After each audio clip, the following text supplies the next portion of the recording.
Continuará en el día de hoy y hasta el día de mañana en la Cámara de Representantes la aprobación y de paso la destrucción de la salud en Colombia, o lo que queda de ella, tal y como lo predijo Carolina Corcho al inicio de este gobierno izquierdista, y es que todo el articulado de esta nefasta reforma será pupitreado entre hoy y mañana por las mayorías de la Cámara, quienes desde hace mucho tiempo ya tiene en su bolsillo el nefasto gobierno Petro. El descaro de este gobierno es tal que ya no le da vergüenza ni hasta los propios funcionarios, como la ministra de Transporte, quien muy puntual estuvo en el día de ayer en el Congreso junto con toda la banda del gobierno por órdenes de Gustavo Petro para comprar hasta el último de los congresistas y así evitar su hundimiento o que se rompiera el quórum, como lo reconoce esta descarada ministra. Bienvenida, ministra de Salud, bienvenida. ¿Qué tal? Bienvenida. ¿Y por qué tenemos su honor por acá? Cuéntenos. Porque me voy a reunir con los congresistas para no desbaratar su quórum.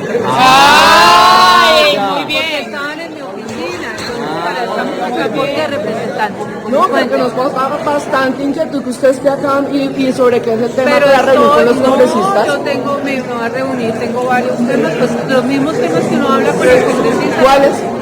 De todo se habla, representantes. Pues, Bueno, muy bien, sobre todo hoy en el debate de salud en Yo extras nunca de hablé con salud. los ministros jamás. Tampoco. A mí nunca me invitan a hablar de nada. ¿Qué puede hacer usted de su cartera para ayudar a los congresistas para que no rompan No quórum? tengo nada que hacer desde mi cartera y si le pido representante también. Le estoy preguntando con toda la decencia del mundo. Yo también con toda la decencia, representante. Bueno, Curioso. Y qué pena, representante, si le pido pues también que si me van a grabar o todo, pues por lo menos Esto es un debate público, Bueno, ministra. qué Esto es un pena debate público. De interés general, de interés de todos los colombianos. Bienvenida, Regina. Y es que las mañas y la trampa del gobierno son de tal tamaño que hasta aparecen los votos de los congresistas opositores que se salieron del recinto para no votar, como lo denunció este congresista opositor.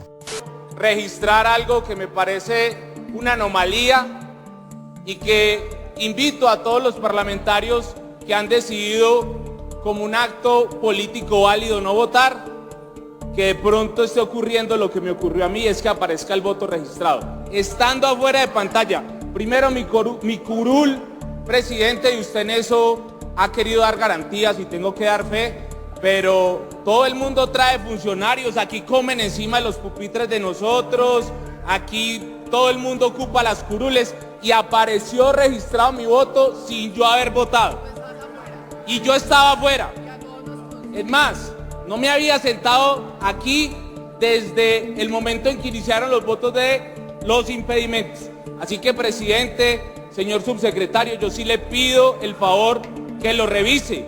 Y quiero además dejar constancia para que se revise uno a uno las votaciones si se está logrando el quórum de manera irregular. Lo preocupante de todo este tema fue que en el día de ayer los votos no alcanzaron para intentar hundir esta reforma, pues los esbirros ministros del gobierno hicieron su trabajo y lograron que sobreviviera, con el agravante que el gobierno, para desgracia de este país, ya tiene las mayorías para que se apruebe en menos de 24 horas. Lo que más ha llamado la atención del país fue el desesperado llamado que había hecho la Asociación Colombiana de Sociedades Científicas, que representa a más de 57.000 especialistas médicos del país, quienes habían elevado un derecho de petición urgente a la Cámara de Representantes solicitando la suspensión inmediata del trámite del proyecto de ley. Esta solicitud había surgido en medio de las críticas al proceso legislativo, que ya avanzó con celeridad, dejando sin resolver temas clave que impactarán de manera negativa el sistema de salud y la atención de los colombianos. En el comunicado se solicitaba de manera formal su participación en las mesas técnicas para presentar las consideraciones sobre el proyecto, los cuales tienen miles de reparos, pues la reforma como la propone el gobierno es inviable desde todos los puntos de vista. Lo delicado de todo este tema es que quienes pagarán al final los platos rotos por una reforma a la salud improvisada y mal hecha serán en últimas los pacientes, quienes tendrán que sufrir las consecuencias de la improvisación de esta reforma, la cual no era necesaria, pues solo se necesitaba mejorar lo que ya estaba bien, sin destruir de un solo tajo lo que bien funcionó durante más de 30 años. Escuché Escuchemos a continuación la intervención de algunos congresistas que prácticamente suplicaron a la plenaria de la Cámara la suspensión de esta reforma a la salud, al menos en estas sesiones extraordinarias, pero desafortunadamente para este país no fueron escuchados, ya que con una votación de 87 a 51 se impusieron las mayorías oficialistas y compradas del Congreso a favor del gobierno. Al final de toda esta discusión, la representante Carrascal, mezclando el tema del feminismo, salió ridiculizada cuando intentó sabotear a una congresista que exigía el archivo de este nefasto proyecto y quien le respondió de manera contundente. Ya este gobierno intervino la EPS nueva, intervino Sanitas. ¿Y cuál ha sido el resultado? Han sido totalmente negligentes. Hoy San Andrés pregunta a cualquiera de los 40.000 afiliados a la EPS en qué ha mejorado el servicio. Todo lo contrario, se ha empeorado, se ha agudizado y hoy no hay medicamentos para los pacientes de las islas porque sencillamente no han tenido la capacidad de pagarles a través de la superintendencia. Renunció el superintendente por razones sospechosas y las soluciones no se han dado. Yo sí quiero que nos digan a nosotros los colombianos cuál es el trasfondo del negociado con las EPS. Porque si el discurso de aquí siempre ha sido que las EPS se quedan con la plata, ¿de qué manera hoy van a reducirle la responsabilidad pero van a multiplicar los ingresos? ¿Qué está ganando el gobierno Petro con darle más dinero a las EPS en el país cuando siempre la han estado criticando? Señores, que una remisión hoy de un paciente dependa de un alcalde, un gobernador, eso es realmente perverso. Ya aquí la salud estuvo politizada con el Seguro Social y fracasó. ¿O es que alguno de ustedes aquí extraña al Seguro Social? Seamos serios con esto, señores. Hablar de construir 2.000 CAPS, que no vaya a ser como construir la Universidad de San Andrés, que después de 2 años y medio siguen preguntando por qué no se construyó. Seamos responsables y vamos a hablar carreta aquí, que ya estamos viejos para esto. Esto no va a mejorar el servicio de complementarios. Esto no va a mejorar, priorizar en su momento las camas que necesitamos los pacientes de las regiones apartadas en los hospitales de alta complejidad. Esto no lo va a mejorar. Aquí lo que está hablando es del negocio de quieren manejar la plata de la salud y están construyendo un monstruo como la ADRES que después no va a tener usted la capacidad de poder controlar. Está en juego, señores, a pesar de que el gobierno aquí solo ha sido bla, bla, bla, de promesa y no materializa ninguno, aquí está en riesgo la salud y la vida de más de 50 millones de colombianos. Seamos responsables con el país. En caso de que estuviera el ministro de Hacienda, porque no vienen a los debates, le preguntaría cómo va a ser sostenible, cómo va a garantizar la sostenibilidad del sistema si las cuentas se tasan en 141 billones entre 2025 y 2035, no está el ministro. Al ministro del Interior, que lo he visto por acá, le quiero preguntar qué fue lo que cambió. Si hace pocos meses esta reforma le parecía tan mala, ¿por qué ahora le parece tan buena y la promueve? ¿Qué cambió, ministro? Al ministro de Salud le preguntaría, si lo veo por allá al fondo, si lo que quería era hacer política, ¿para qué se hizo nombrar ministro de Salud? Si hubiera ido a otro cargo, respetaba la salud de los colombianos y no nos tendrían esta gran y enorme incertidumbre. A la superintendencia, a quienes han estado, les preguntaría ¿para qué se dedicaron a hacer intervenciones si lo que iban a hacer era destruir lo que encontraron? Como en la nueva EPS que tiene llena de deuda a las regiones de Colombia, a las IPS, a los hospitales, como lo que sucede con Sabia Salud en el departamento de Antioquia. Al presidente de la República, si lo tuviera al frente, le preguntaría, o más bien le diría, presidente, siquiera que no nos tocó la pandemia en manos suyas, porque hubiéramos triplicado la mortalidad en este país. Afortunadamente no le tocó. A los voceros de los sindicatos, y se lo digo puntualmente a FECODE, ¿qué les pasó? Porque ahora sí ya no salen a reclamar por la vulneración al sistema de salud de los docentes que los tienen haciendo fila en la calle. Porque eso sí no les conmueve para hacer una marcha. ¿Qué es lo diferente? Y a ustedes, compañeros, que los tengo aquí de frente, aprovecho y les digo y les insisto, no cometamos ese error histórico y no aprobemos esa reforma a la salud que destruya. No podemos seguir profundizando la crisis de salud. No podemos seguir profundizando la crisis de salud. Primero, administrar y gestionar la crisis que han creado y que ha creado este gobierno y después hablemos de cambios del sistema. No puede ser que nosotros aquí sigamos discutiendo, saber qué seguramente el Senado allá no aprobará esta reforma, pero nosotros aquí seguimos discutiendo sin atender la crisis que hoy hay. No hay respuestas del ministro a los recursos del próximo año. No hay respuestas del ministro a las 9 EPS intervenidas y a la crisis que está en el sistema actual financiero.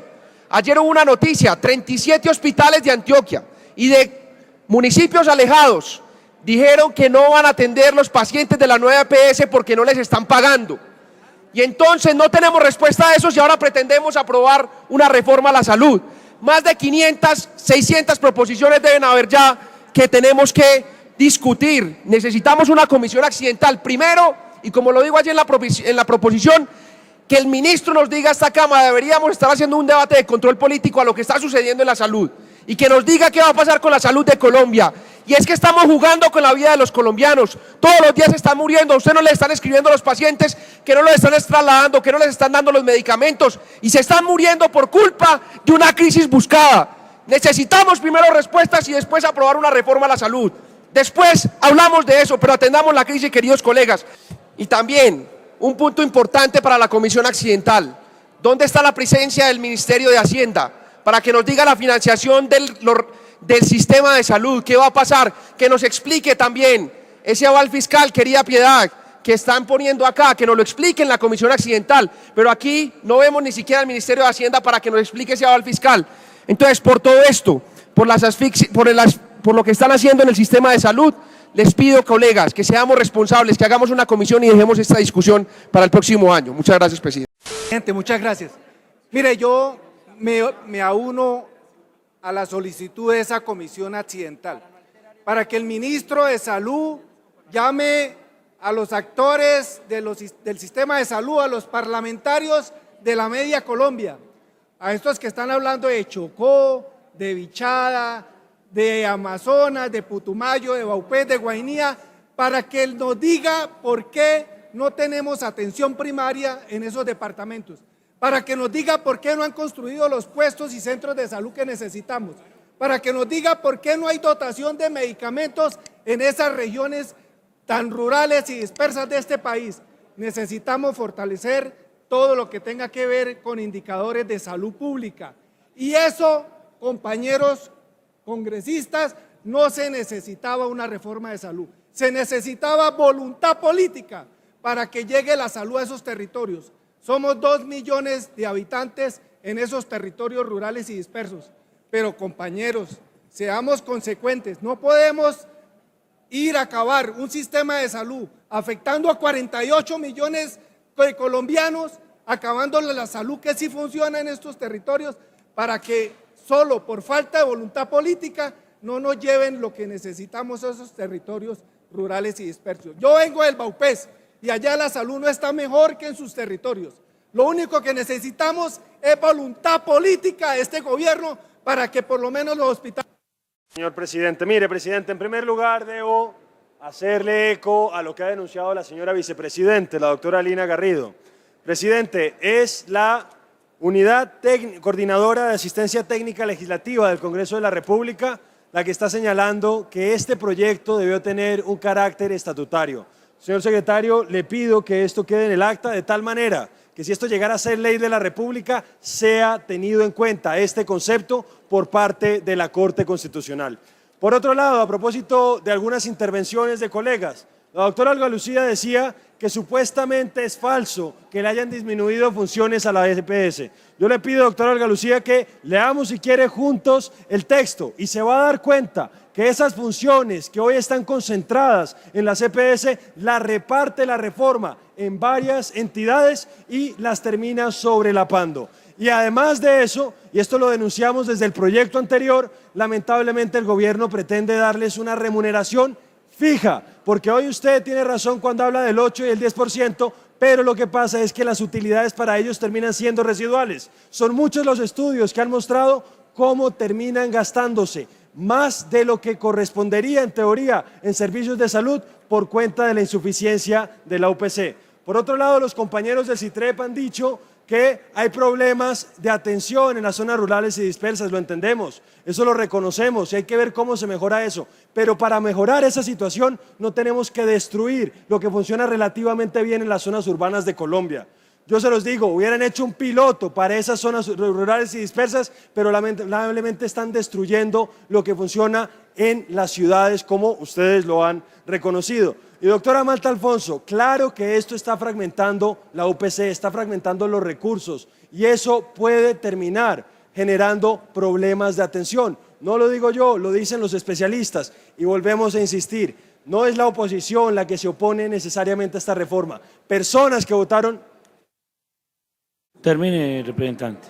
Personas que votaron por el presidente Petro, que conocen de sistemas de salud, como el doctor Jonathan García, hoy están en contra de este proyecto de ley. No es un tema de ser de derecha o de ser de izquierda. Se necesita que si están proponiendo una alternativa, esa alternativa sea viable y lamentablemente este es un sistema que no es operable y que además no va a tener este gobierno que hacerse cargo de él, le va a dejar este chicharrón, por decirlo en términos coloquiales, al próximo gobierno y a los entes territoriales, que son los grandes ausentes, doctor Triana, de esta discusión. Los alcaldes y gobernadores tienen mucho que decir sobre esto que están tratando de aprobar en esta Cámara de Representantes y ellos han manifestado que no están de acuerdo en muchos casos y de hecho recuerdo, representante Betsy Pérez, en el caso del Atlántico, la secretaria nos dijo por favor no nos den más responsabilidades porque no tenemos cómo cumplir las responsabilidades actuales. Señores congresistas,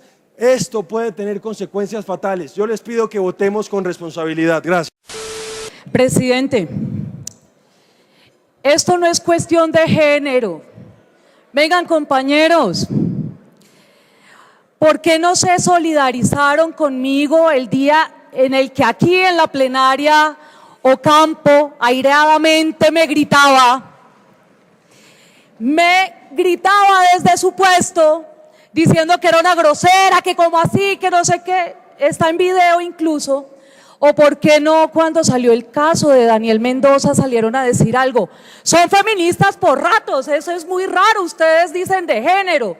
Vengan, es una compañera que está exponiendo y está haciendo su exposición, una ponencia, merece el mismo respeto que absolutamente todos, pero no pongan el debate ahora que porque es mujer y que pobrecita. Nosotras somos viejas berracas y si queremos defender una ponencia lo hacemos con berraquera, independientemente de la bulla y de lo que se haga acá en la plenaria. No veo por qué se están victimizando ahora. A mí me parece muy triste que cada vez que se evidencia la violencia política contra las mujeres sale una que otra, sobre todo bien oprimida dentro de su partido, a decir que no existe nada. Entonces, lo que sí me parece fundamental es que quede muy claro aquí. Y en el primer debate me intentaron hacer el mismo saboteo, incluso yendo al artículo, a no sé qué artículo, de la ley quinta para decir que yo como ponente tenía que responderles cuando quisieran y además lo que quisieran y además como ellos querían. Me da mucha pena, pero acá el trabajo de todos y de todas se debe respetar. Y aquí sí hay violencia política contra las mujeres, pero no esas que dicen que defienden, se defienden entre sí. Puntualmente las independientes, las que se llaman independientes, pero cuando... Termina. Pero cuando son otras mujeres de orilla opuesta, se unen a los machos y al pacto patriarcal para oprimirnos. Eso es lo que pasa con estas mujeres que se dicen feministas, pero que acá nos atacan y no nos defienden cuando tenemos violencia política en nuestras cuestas. Señora Carrascal, es muy incoherente usted. ¿Se acuerda cuando en la reforma pensional se burlaba de mis argumentos? Era mujer. Le tengo en video, de hecho en TikTok, si quiere me busca, @LuzPastrana Loaiza. Señora, oprimidas las mujeres por Holman Morris, es así. Oprimidas las mujeres por Benedetti, es así. Oprimidas las mujeres por Daniel Mendoza, es así. Y muchos más podríamos mencionar acá. Vengan, yo no necesito que usted salga en mi defensa de nada. ¿Quién le está diciendo eso? Yo tomo mis decisiones, tomé una decisión muy valiente por si acaso, pero yo no necesito que usted salga a hablar que pobrecita la oprimida. Venga, señora Carrascal, usted en su cuento de su show y de sus cosas como las hace, que en nada me gusta su forma, pero no me meto con usted, no se meta conmigo.